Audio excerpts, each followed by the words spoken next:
بسم اللہ الرحمن الرحیم۔ حضرت داتا علی حجویری رحمۃ اللہ علیہ ارشاد فرماتے ہیں، مسلسل عبادت و ریاضت سے کشف و مشاہدہ کا مقام ملتا ہے۔ صوفی وہ ہے جس کی ایک ہاتھ میں قرآن پاک اور دوسرے ہاتھ میں سنت رسول صلی اللہ علیہ وآلہ وسلم ہو۔ ہمیشہ یاد رکھو کہ درویش کا درجہ اللہ کی راہ میں بہت بڑا ہے اور درویش کے لیے اس راستے میں بڑے خطرات ہیں۔ صوفی وہ ہے جو خود کو فنا کر کے حق کے ساتھ باقی رہ جائے۔ جو آدمی علم حاصل نہیں کرتا اور اپنی جہالت پر اڑا رہتا ہے، مشرک رہتا ہے۔ فقیر وہ ہے جو اپنے آپ کو ذلیل حرکتوں سے بچائے۔ نفس ایک باغی کتا ہے، کتے کا چمڑا جب تک دباغت اور رنگ نہ کیا جائے پاک نہیں ہوتا۔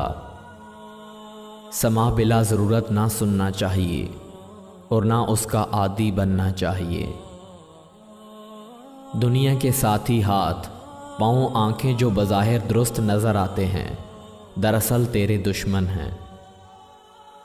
بوڑھوں کو چاہیے کہ وہ جوانوں کا پاس خاطر کریں کیونکہ ان کے گناہ بہت کم ہیں، اور جوانوں کو چاہیے کہ بوڑھوں کا احترام کریں کیونکہ وہ اس سے زیادہ تجربہ کار ہیں۔ بندہ کے لیے سب چیزوں سے زیادہ مشکل خدا کی پہچان ہے۔ عارف عالم بھی ہوتا ہے مگر ضروری نہیں کہ عالم بھی عارف ہو۔ اللہ کے غصے و ناراضگی سے بچنا ہے تو ان تین لوگوں سے دور رہو۔